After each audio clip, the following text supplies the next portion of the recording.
Good morning, everybody, and welcome to What's Real in Real Estate. I'm Ellie Morris with Signature Real Estate Group. Over here, we talk about what's really happening in the real estate market. Today's guest, I'm excited, is best-selling author Lynn Rosenberg. We'll get to Lynn in a minute. Let's first go through the numbers, and I have some good news and bad news for you. I'll start with the bad. The numbers are not getting any better. They're getting worse.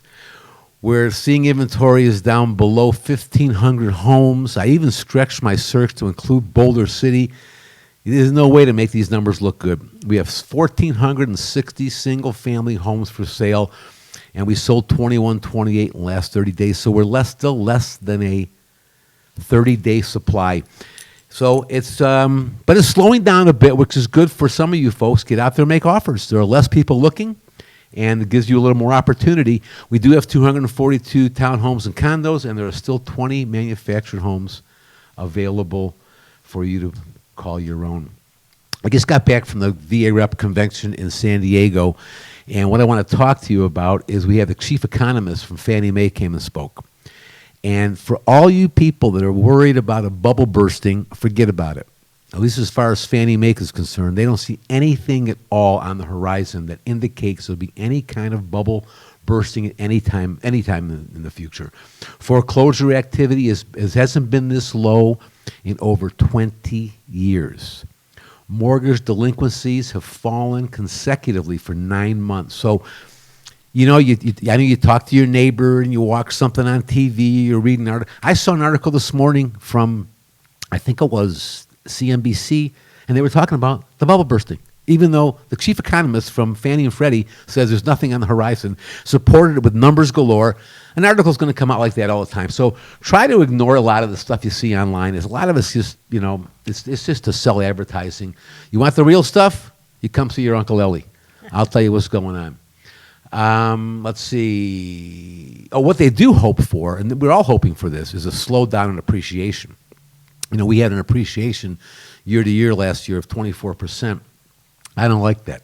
Even though I'm a homeowner, I don't like it. I want to see it slow down to a normal 4, 5, 6%. But in the meantime, interest rates are still ridiculously low. And, for those of you that are out there looking at homes, don't get discouraged. Keep making offers and just keep being aggressive. And you will find the right home for you and your family. Okay, that's all the exciting news about real estate. Now I got some real exciting news to bring on Lynn Rosenberg. I'm very happy to have Lynn with us. Welcome, Lynn. Happy to be here. Thank you for the opportunity. Great. Oh, my pleasure. We're going to talk about your new book, 50 Stakes, 50 Stories. I read it. I enjoyed the heck out of it. Good. And as a fellow Las Vegan, I like anything about Las Vegas, but you really has some great tales in there. And tell everybody a little bit about yourself and where you're from and what brought you to Las Vegas. Okay, be happy to do so. Title of the book is 50 States, 50 Stories. I never thought I'd live here. And that was the whole crux of writing the book. I came from Long Island.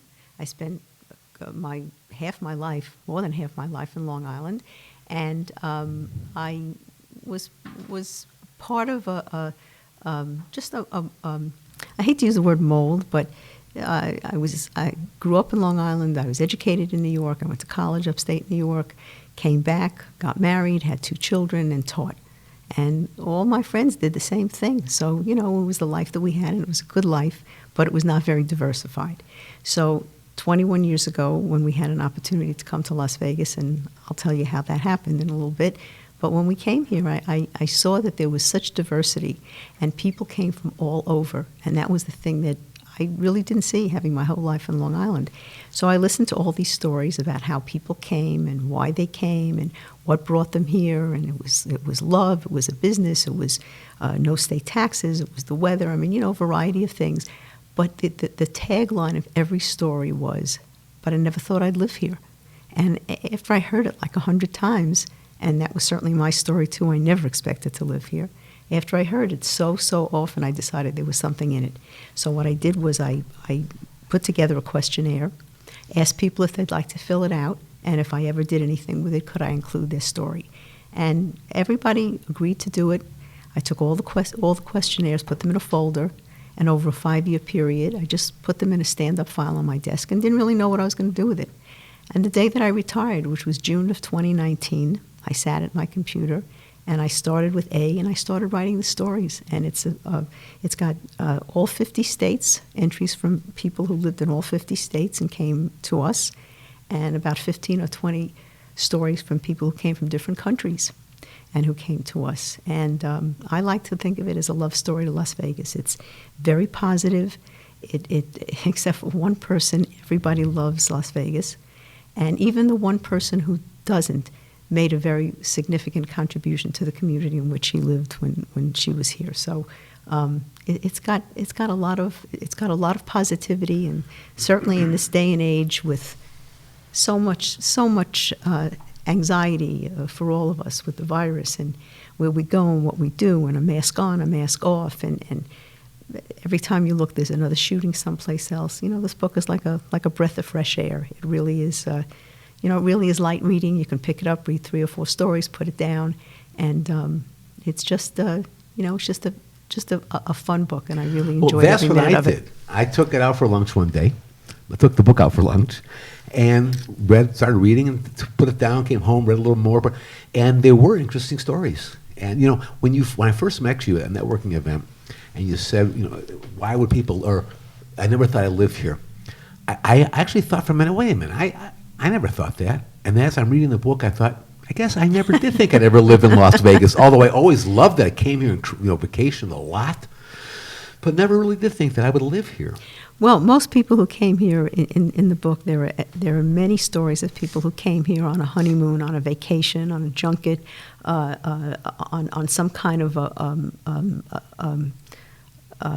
a stop off over the national parks and so on. And every one of them said, it's kind of a fun place, it's kind of an adult playground, but who would want to live here? And I heard, that's another phrase I heard, who would want to live here? And I myself had that story. But part of the problem is people think of the Strip. They only think of the Strip as Las Vegas. When I moved here, I can't tell you how many people, some of these people were extremely bright and intelligent people. But that's what they thought. And they thought I lived on the Strip. Or in a hotel. In a hotel, they thought it. I know. And finally, one guy, I was at a wedding back in Detroit, and this kid, to me, everybody's a kid, but he's a grown adult, an attorney, a very intelligent guy. I've known him all my life. He asked me the same question: which hotel do you live in? And I couldn't control myself. I said blank. I won't say his name, but I said, I thought you were more intelligent than that. I expect that kind of questions from idiots, not from you. And he looked puzzled. I said, well, I live at the top of Caesar's Palace. And he actually believed it. Yeah, believed it. And people really think that's true. When you tell them you live, like I happen to live in a really nice community, Desert Shores, almost in Summerlin. And when you tell them there are schools, 350 some odd schools, and wonderful restaurants, and wonderful shopping. And all off the strip. All off the strip in a stone's throw.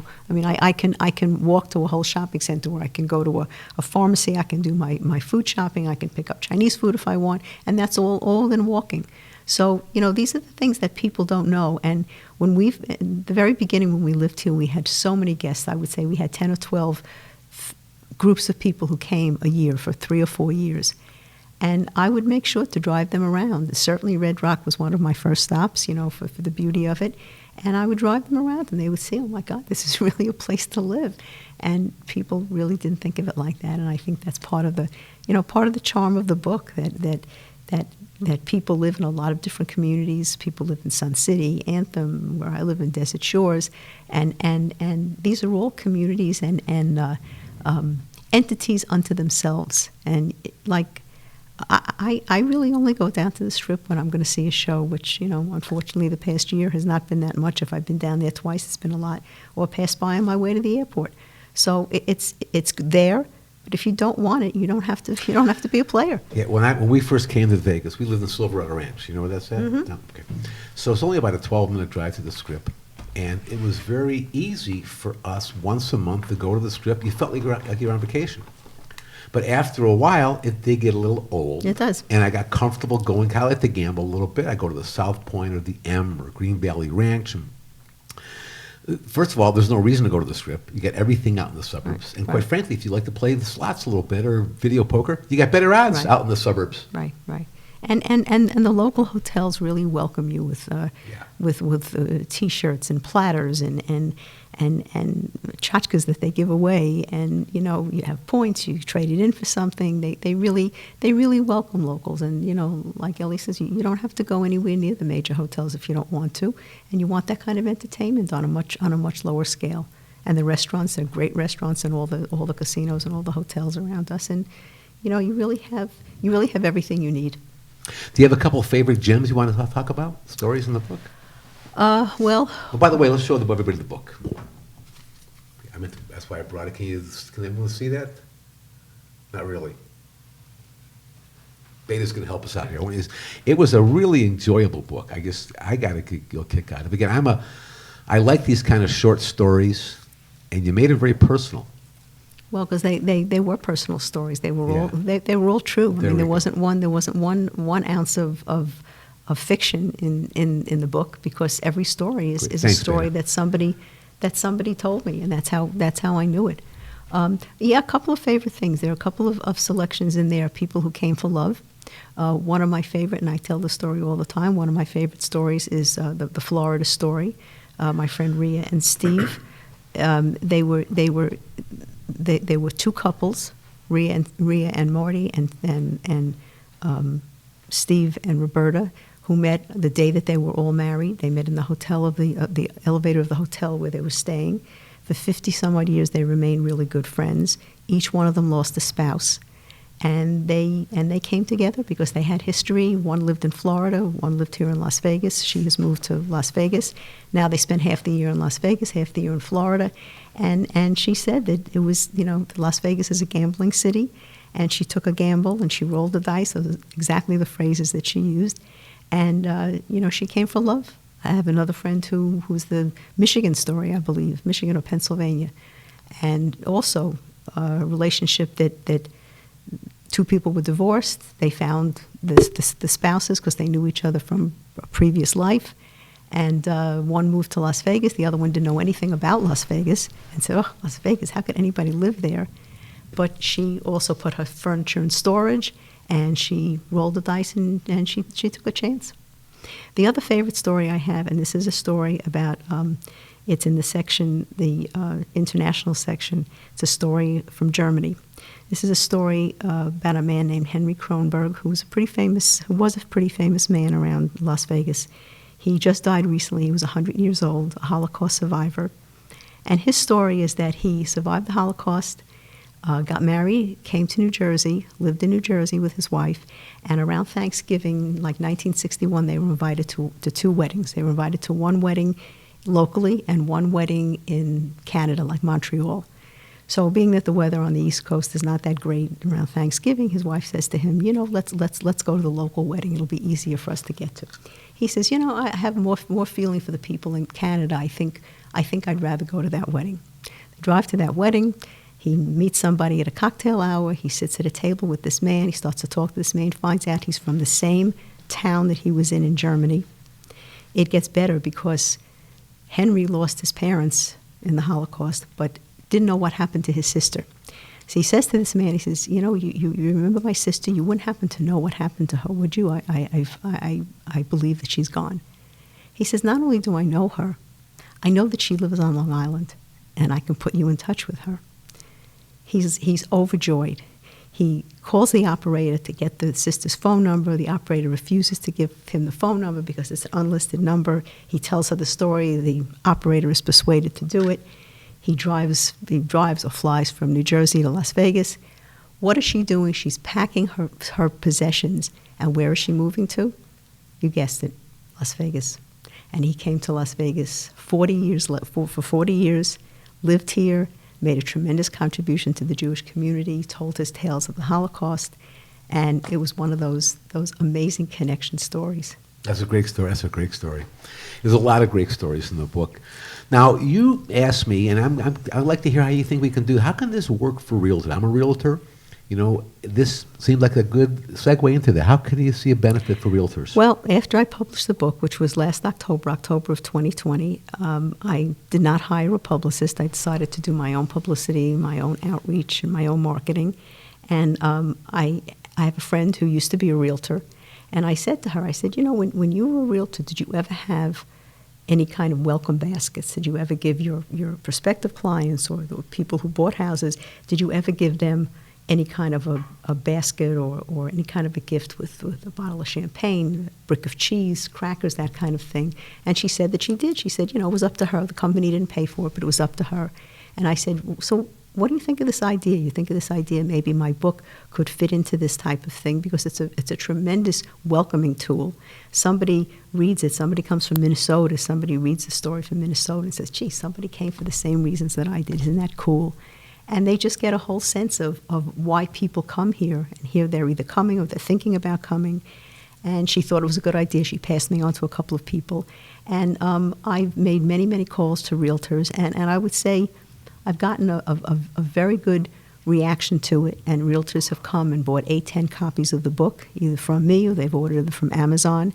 And Ellie can give you the Amazon link to it. And I can give you my email address and all of that. And they've come and they bought the book and they've put it in a welcome basket. They've put it into their presentation to their clients. Yeah, I'll put the link up on the site, so you can always you'll be able to go to the link directly. But I want to give Lynn's contact information, if you don't mind. No, of course. Her cell phone or phone number is 702-561-5025. If you want to contact Lynn, call Lynn, or you can always email Lynn at Lynn, Lynn, 1013 @cox.net. So either way, but I'll put the link up on the page so people will be able to, when they go to watch the show, they can go back and just click on it and go right there and buy the book. And I really encourage you to, because it was really a lot of fun. Look, I personally enjoyed the Michigan stories because I'm from Michigan. But I enjoyed a lot of the stories, not just from Michigan and Ohio and all over. It was really a lot of fun. And, if you live in Las Vegas and you love Las Vegas, I'm telling you, you will love reading these stories. If you don't like Las Vegas, well, then we don't want to deal with you anyway. No, but if you don't like Las Vegas, maybe you read these stories. That'll change your mind, huh? Okay, good. So I good. have another very favorite story from this. This is the New Mexico story. This is a friend of mine. I was an assistant principal for 17 years in the school district, and I was in several schools. They moved the APs around a lot, and that's really how I met a core of these people who have stories. Anyhow, one of the stories is a New Mexico story, a teacher that I had in one of my schools. And when I came to the end of writing the stories, I was missing a few states. So I put something out on Facebook. I was missing 6 states. That was one of them. And I remembered she was from New Mexico. So I called her, and she was very gracious over the phone. We did the whole interview over the phone. And I knew that she really didn't like Las Vegas, so I was taking a risk even asking her. She tells me this whole story, how she really didn't have a feeling for Las Vegas until October 1st, 2017. Until the Harvest Festival shooting and the aftermath of that, and what happened, the people who came together, and the blood drives, and the outreach, and the help, and it's still going on. We just had a memorial October 1st. She said she felt connected to the city for the first time, and I was really very touched by that, because as a former New Yorker, I wasn't there during 9/11. I had just moved here 2 years earlier, but knowing, having spoken to people that I was still friendly with, and actually my son was in the building across the street from the towers, and the story that he told about running out and running as far away as he could, and he couldn't get out of New York, and he had to go to Philadelphia and catch a bus from Philadelphia back to some place to get a flight. It was just, the stories were unbelievable. And when the baseball game started again, and when the city came back to normal, it was just, to this day, it's 20 years ago, and to this day I was watching all the tributes to 9/11 when they had them on television. I can't talk about it without getting really, really teary. I just rewatched the clip of President Bush throwing out the pitch, and I'm going to tell you something. It's touching, yeah. Again, brought tears to my eyes. That's right. 20 years later, but October 1st is a special day.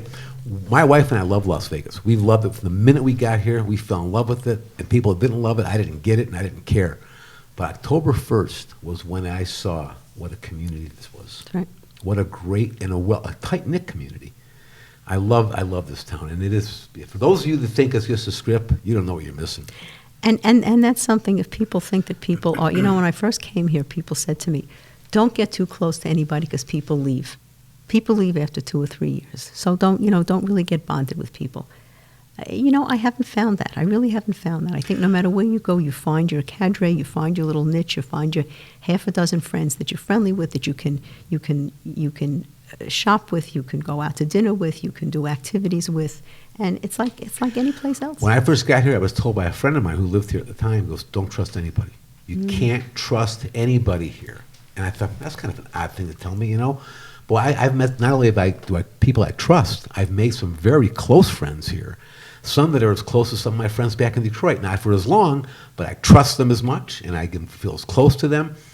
Yet, it's a lot of it is just people just don't know what to say. And they don't know what the... And sometimes if you're not happy or comfortable where you're at, you're going to badmouth it and think, negative thoughts. Well, one of the reasons I had for writing this book, aside from the commonality of the ending of all the stories that people never expected to live here, was because I was anxious to change the perception of Las Vegas as people come just to gamble. It's a that whole thing. What happens in Las Vegas stays in Las Vegas. I think that was one of the stupidest pieces of publicity. Oh my God! I think it's the greatest thing we ever did, and the new one I like even better. What happens in the arena or something. I love that one. That's why I love that, because that's true. What happens in Vegas, baby, stays in Vegas. But here's the thing: if you live here, that's not that's not really what you want to think. No, we have to go somewhere else. We have to go somewhere else to do that. Right. You want to think it's a real place, which it really is. And these stories explain not only why people came, but why they stayed, and the incentives that were given to them and the opportunities. That's the whole thing. The opportunity that you have here is really, we really got hit very badly in the economy with the pandemic, and we're a city that bounces back, not unlike New Yorkers. We bounce back, and that is happening, and it will continue to happen. We're very resilient here. It is a great city, and there are great people. Because, you take people from all over the world, or you find great people. We seem to attract a lot of the good ones, and some of the bad ones. But it's like anywhere else. There's only about 3 or 4 bad people in the world, They just move around a lot. That's funny. Listen, we got to wrap this up soon. I always like to ask people, when they come on the show, what are some of your favorite parts of Las Vegas? You have any favorite restaurants? Yes, I have very favorite restaurants. I don't go to a lot of them, but we go to the same ones over and over again. We went to, actually yesterday was my birthday, so we went out for dinner to a place called Americana, which is a lovely place. Oh, in Desert Shores. Desert Shores. Happy birthday, by the way. Thank you. It's a very lovely place, overlooks the water. That place is a great place. Down in the shopping center is Mache Bacchus, which has also been there as long as I've been here.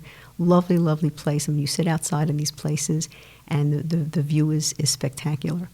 We used to love a place called Spadini's in Rampart. I'm not sure if that's there anymore. I don't think it's there anymore. I don't think, but we used to love sitting outside there also. We like Bonefish. We go to Bonefish. You ever a go to lot. Hawthorne Grill? Yes, gone to Hawthorne You sit Grill. outside. Yes, That's yes. one of the things about Las Yes. Vegas you can't get in New That's York right. or Detroit. That's right. Is sitting outside. Because when it's hot, they have fans. When it's chilly, they have the heat lamps. Yeah, that's great. DeMarco's is another favorite place of ours. Oh, Don DeMarco's? Yeah, Don Pizza DeMarco's, place. yeah, Great going pizza there this place. weekend, yes, Yeah, yes. very good. Yes. Yeah. And we know shows have not been as prevalent as they used to be, but do you have some favorite shows you used to go see? Love the Smith Center. We've Oh, seen every yeah. show. We've seen every show at the Smith Center, and I can tell you, having seen those shows in New York, they're as good as they were in New York. We've seen almost every show that comes up, especially the ones that we love, and the productions are just are first rate. And the other thing we love about the Smith Center is the cabaret jazz. We were there a couple of weeks ago. We saw Michelle Johnson do a whole Broadway program. She did about 19, 20 songs from shows. She had a backup of another half a dozen people. We had some dinner there. It's really lovely, and that has really the two things I always missed were Broadway and the beach. Having moved here, so the Smith Center has given me a real sense of Broadway, a real taste of it, and the beach. I go to California. Forget about right. That's what you do. My for family lives California. in California, so I'm there 4 There's a times show year. that I go to every year. It's at the Fifth Street School. It's called Django Fest. Okay. Look for it. Okay, It well, comes out in June. It's a jazz show, and it plays for about 2.5 hours. They have 4 different sets, 4 different groups of people, all gypsy jazz, and it's fantastic. But again, they only do it once a year at the Fifth Street School. It's only like $20 too. That's the other thing about Las Vegas. You can go out in the suburbs and you can get some shows for 10, 15, $20 that are script worthy. Just don't have a room for them in the that's right. script. That's right. And the Fifth Street School that he mentioned is actually next Saturday, the 23rd, is the Las Vegas Book Festival there at the Fifth Street School. It's an all-day affair with writers who are going to speak about their books and an opportunity to showcase things. And you mentioned you like to take people out to Red Rock. Any other I outdoor was just gonna activities say you that. prefer? I was going to say that. Yeah. Love Red Rock, love Valley of Fire. We've gone to all the national parks around here. We've been to Zion. We've been to Bryce a few times. We went to Cathedral Gorge, which is an amazing place. If you've never been there, 2.5 hours away. It's a beautiful, beautiful place with slot canyons.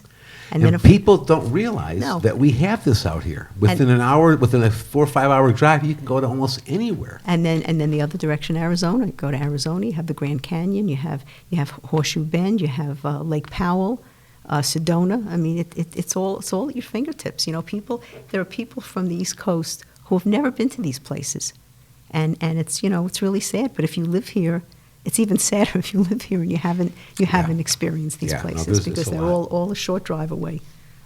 Well, I want to thank you again. We got to wrap this up. We're running out of time, but I can't thank you enough for taking the time out. Well, thank you. I always have fun talking about my book because it's from my heart. I really believe in it. Great. Well, I'm going to post it on the page, so you can always go there and pick up a copy. I enjoyed mine. I hope you will enjoy yours. We're going to be off next week. I'm going to be out at Creech Air Force Base for the whole day. I'm looking forward to that.